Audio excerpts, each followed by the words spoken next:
Well, first of all, we know that Belarus will not stay silent. If NATO attacks Russia, Belarus is automatically in the fight. Um, China just had a meeting. Xi Jinping met with Sergei Lavrov, and the statement made by the Chinese foreign minister at the end of this meeting was that while China and Russia will never conspire to attack a third nation, um, if NATO or Western powers attack either Russia or China, they will come to their aid and fight for them on their behalf. Um, and they also said that Russia and China will come to the aid of nations who are subjected to attacks from the West that threaten international security. Um, Look, this means it's game, set, match. If NATO gets involved in Ukraine, China will become involved. Now, does that mean that Chinese divisions are going to show up in Ukraine? No. It means China will attack American forces in the Pacific, but China will make available the total weight of its economic power against the United States. Janet Yellen just came from a meeting in China where she had to acknowledge the Chinese are just whooping up on us. We're so pathetic. They outcompete us. We have to get the Chinese to change the way because we can't compete with the Chinese. Their market share is too big. Their consumer base is too strong. We can't compete with it. They produce things too cheaply. Basically, China is a better capitalist nation apparently than the United States is. China will crush the American economy, crush the global economy. China will always guarantee that there's a market for Russia so that Russia can withstand any sanctions that go against it. And Russia will not leave China alone. If the United States moves in on Taiwan, remember, Japan has said that they want to get involved in that kind of fight. Well, Russia then will extend the war to Japan. If Japan and South Korea decide they want to fight North Korea, Russia and China will get involved in that fight. The world has changed. There's no more American-run bullying going to take place. NATO's no longer going to be able to go and pick off nations and destroy them and remove their leaders from power. Russia will get involved. What does it say about Serbia? What is Russia going to do if NATO makes a move on Serbia because of Kosovo? Russia has said that when international peace and security is threatened, Russia and China will come in. This is the new reality. And again, we're talking about NATO that can't even deploy a brigade to Lithuania in shorter than 3 years. I mean, that's Germany, one of the powerhouses of NATO. They have no ammunition left. They have nothing left. France can't deploy a brigade to Ukraine without breaking the bank. They've got no sustainability. This is the reality of NATO. All those airplanes that they want to talk about giving, Greece is going to give, 32 F-16s to Ukraine. They're all dead, broken F-16s. I mean, that's like me about bragging about giving away my 1986 Corvette collection. It doesn't run, the engine doesn't work. It's going to cost you $1 million to repair, but you're going to get a Corvette. Well, no, you don't want that Corvette. It doesn't work. All these F-16s people are talking about, these aren't good, brand new, top of the line F-16s. These are broken fighters. Most of them can't fly. How many of those Greek F-16s can get off the ground right now? Not many. They have to be repaired. They have to be brought up to speed. Who's going to pay for that? This can be done on the ground in Ukraine. You're going to put them in, the Frankis Ivanovo airfield. Russia will just totally take it out. The stupidity of the people who think that NATO is relevant today is beyond me. When you look at the conflict right now, and when you look at the NATO actions, they're sending troops to Lithuania. German troops are now in Lithuania, and we have U.S. troops in Moldova. Do you see that we are getting to the final days of this conflict, or we're going to have some sort of escalations on the battlefield? Well, I mean, what did Germany send to Lithuania? 24 people? Wow. I mean, I'm sure the Russians right now will stop all military operations because the Germans deployed 24 people to Lithuania, part of a brigade they think they can have ready by 2027. This war will be long over before any German brigade materializes in Lithuania, the 45th Lithuania Armored Brigade. I mean, it's 3 battalions. It sounds good, 5,000 guys. The life expectancy of a brigade in high intensity conflict in Europe is 3 days. So the Germans bought the Lithuanians, 3 days? And Germany's going to go bankrupt. There's no guarantee this brigade will ever deploy because Germany has to get the 2 battalions that they need to, bring up to speed, equip properly, etc., able to deploy. Right now, Germany doesn't have the ability. What nation takes 3 years to deploy a brigade? What nation takes 3 years to deploy a brigade? Only a loser nation. Only a nation that has no viable military. If the Germans were a serious military power, they could pluck a brigade out of Germany and send it to Lithuania tomorrow and say, we're ready. Why aren't they doing it? Because they can't do it. They don't have the capacity to do it. And given the sorry state of their economy, they may not have the ability even to make this fantasy of a brigade take place. Yes, they sent an advance party of a command element that will reach 150 strong in the next 6 months. And then what? We'll see. We'll see. But it's the same with the French. A serious nation could take a brigade and deploy it instantly, but France can't do that because they're not a serious nation anymore. They don't have a serious military. The only nation that's capable of plucking a brigade from its home soil and deploying abroad is the United States, but we only have so many brigades that we can do that for. And we've already done it with a couple brigades right now in Europe. Brigades, again, I just want to remind your audience, the life expectancy of a brigade in modern high-intensity conflict in Europe is 3 days. 3 days. So let's just stop joking here. Let's stop pretending that NATO is anything. It's nothing. What did the United States send to Moldova? Not even a brigade. It's a token force. It's not serious. So it's a lot of moving, a lot of huffing, a lot of puffing, but they're not going to blow any Russian house down. So, you know, it's beyond a joke, because this flexing is designed to what? Create a mindset in the Ukrainians that NATO is there to back them up, so that Ukraine does what? Continue the fight. A fight that's killing 1,000 Ukrainians a day or more. A fight they can't win. So what is the purpose of all this NATO flexing? First of all, it's not flexing. I mean, there's a difference between Arnold Schwarzenegger at the age of 22, flexing, pretty impressive, and Arnold Schwarzenegger today, flexing, not so impressive. Although Arnold's still beat, but he's old. His muscles are atrophying. He's not the man he used to be. NATO's old. Their muscles have atrophied. They're not the man they used to be. And so it gets a joke at some point in time. It becomes a tragic joke when you equate the fact that you're attaching hundreds of thousands of dead Ukrainians to it, and hundreds of thousands more Ukrainians are going to lose their lives as a result of this. NATO is a criminal enterprise and should be treated as such.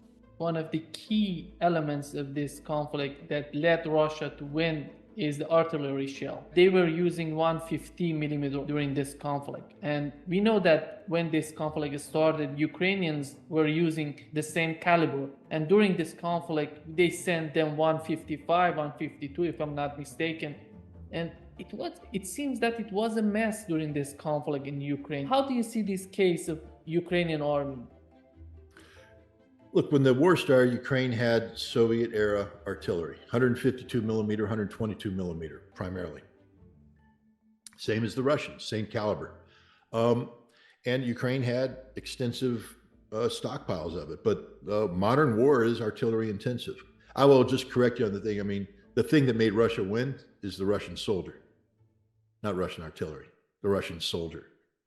The Russian soldier uses a lot of weapons. Artillery is one of them. But what gives Russia the ability to prevail on the battlefield is the Russian soldier. It's a tougher soldier than the West gives him credit to be. A soldier that can take a lot of pain, a lot of suffering, a soldier that's very competent. And Russia has proven this over the centuries. The Russian soldier is what gives the Russian army its capabilities. Artillery is a great weapon, and the Russians use it very well, but it's the Russian soldier that does this, not a piece of equipment. It's the blood, the soul, the heart that's attached to the feet and the boot that makes the Russian army what it is today. But Russian artillery, they have a lot of it. Russia has emphasized artillery fires on battlefield over air power. NATO is a place that's talking about close air support, and artillery and close air support work together in a combined arms fashion. With Russia, close air support, not so much. Artillery, artillery, artillery. So Russia fires a lot more artillery rounds than Ukraine does. And when Ukraine's air power was taken out of the mix, so to speak, as a decisive factor in the battlefield, Ukraine didn't have sufficient artillery to match the Russians. You're dealing with a 6-to-1, 10-to-1 disadvantage. So the Russians were able to dominate the battlefield from a firepower standpoint. And for Ukraine to match it, they had to fire a lot of ammunition. You're burning out barrels. You got to understand that you can't just sit there and fire rounds down range and have that barrel last forever. You're burning out barrels. If you don't have replacement barrels and the facilities where you can replace the barrels, you lose the artillery pieces. But they ran out of ammunition long before they ran out of barrels. And so they have guns, 152, 122, they don't have ammunition. The first thing NATO tried to do is buy up the old Warsaw Pact ammunition that was in the former Warsaw Pact nations, Poland, Czech Republic, etc., and get those over. The Ukrainians ran through those. They went around the world and tried to buy some they couldn't. But the other thing is the artillery systems that the Ukrainians had, these Soviet era artillery systems, they also had a range problem. They weren't the longest range systems. The Russians had more modern versions that could outrange them. So the West tried to give Ukraine 155 millimeter artillery, which is the Western standard, and different calibers that give them longer range.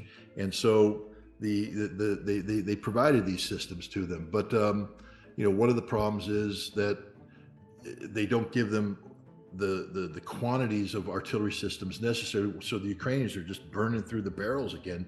And now these systems can't be maintained in Ukraine. They have to be taken out. So become an inefficient system. The other thing is the 155 artillery shell.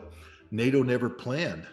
Remember, General Christopher Cavoli said in 2023 about the fighting that the scope and scale of the violence is beyond the imagination. The imagination is what drives everything in military planning. And if you're imagining a conflict for your military, you have to buy the artillery that you're going to stockpile, the artillery shells. So NATO had a stockpile for a certain kind of war, and they would replenish it annually to meet training requirements or to replace, outdated ammunition. But they weren't building up a war chest. Russia, on the other hand, has the massive war chest, and they've mobilized the defense industry, and they're able to produce the artillery shells, and they're able to purchase artillery shells from North Korea, and they will never run out of ammunition. Ukraine has run out of ammunition. The West has run out of ammunition. There's no ammunition left to give the Ukrainians. They've run out of 155 millimeter artillery shells. So now they have, some NATO guns, no ammunition. They have some old Soviet era guns, no ammunition. Meanwhile, Russia just has their standard Russian guns.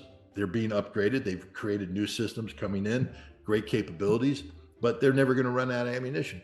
And so Russia, that's just another area that Russia dominates this war.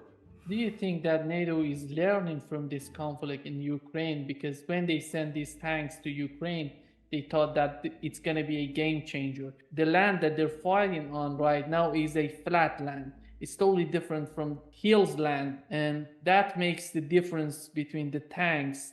That's why the NATO tanks are going to be a good target for Russians. No, I mean, I don't agree with that. The underlying analysis. The terrain in Ukraine, yes, is different, but it's not different than, for instance, the flat plains of northern Germany, where we were planning on fighting major battles with the Soviets during the Cold War, where many or all of the tanks that are currently equipping NATO, were designed to fight. The M1A1 Abrams, the M1 Abrams was designed to fight the Soviets in Germany. The Leopard was designed to fight the Soviets in Germany. The Chieftain was designed to fight the Soviets in Germany. Leclerc was designed to fight the Soviets in Germany. The problem is that for 20 years, we stopped thinking about fighting large-scale ground combat in Europe, and the tanks went into a warehouse, and we didn't train with them. We didn't think them. We didn't upgrade them. We didn't modernize their armor. We were so focused on how to kill Afghan wedding parties and how to murder Iraqi civilians that we forgot how to fight a real war. So the problem is that, A, these tanks are old. They're not new tanks. They're old. And two, we haven't upgraded them, modernized them. Yes, the new U.S. tanks have some applique armor, but the reality is the tank is not an invincible system. Every tank can be destroyed. The mistake we made is that we sat there and said our tanks are better. We told lies to ourselves and to the Ukrainians about the superiority of Western technology. Western tanks burn every bit as much as Russian tanks. That's the reality. The other reality is that when you build a tank that's designed for combat in Western Europe, you build a tank that the road network can handle, that the bridges can handle. In Ukraine, their infrastructure is not there to handle a 60-ton tank. and so things will get bogged down, et cetera. But that's okay. Tanks are supposed to survive on anything. It's not the terrain that will defeat the tank. It's the fact that we don't know how to do tank warfare anymore. We haven't trained for it. We haven't practiced for it. The Russians have. They're ready for it. They have the weapons that can destroy our tanks, and they've proven that over and over and over again. That's the thing. We just don't know how to do this anymore. We forgot how to do this. We didn't train to do this, and our equipment sucks. It's I think we also allowed ourselves, in order to fight the kind of war we were preparing to fight in the 1980s, we had a huge amount of logistics and maintenance capability built in. We don't have that anymore. We've lost all of that. We don't operate in corps-sized elements anymore. We operate in brigade-sized elements where maybe a division headquarters is out there. Corps is doing administrative work, but we don't know how to sustain a corps-sized multi-divisional force in the field anymore. How to sustain the maintenance? We've become cheap because that's expensive.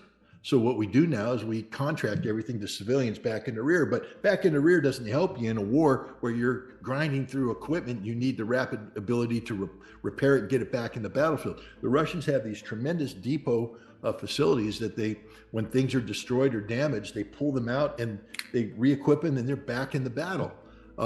We don't have that. We take things out. We have to have civilian contractors come in and take a long time because they're running up the clock because they're making money. It's all about making money. It's not about doing the right thing. Those Russian conscript soldiers or the professional mechanics, they're working for a paycheck that the Russian soldier get. They're doing it because it's their job, it's their patriotic duty, and they're doing it well. Different motivating factors too. How many people in the West are fighting out of a sense of patriotic duty? How many people enlist in the U.S. Army because they said, I love my country, I want to die for my country?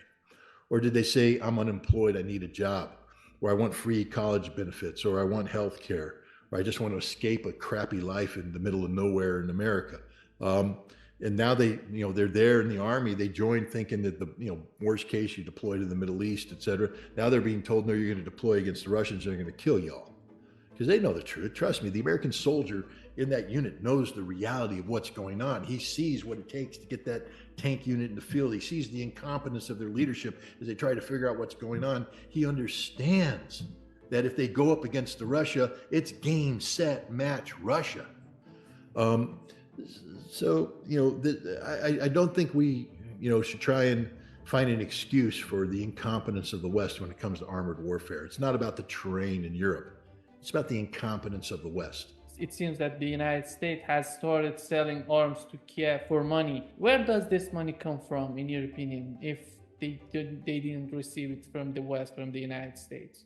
Well, what weapons are you talking about? Because what I've seen is the United States is drawn upon, a couple $100 million here, a couple $100 million there that hadn't been spent before, or they squeeze something out of a budget. But we're not providing the Ukrainians with overwhelming amounts of equipment. We've scraped the bottom of the barrel. We've got nothing left, and until Congress releases this $60 billion for Ukraine, there's going to be nothing for Ukraine. We have nothing to give Ukraine.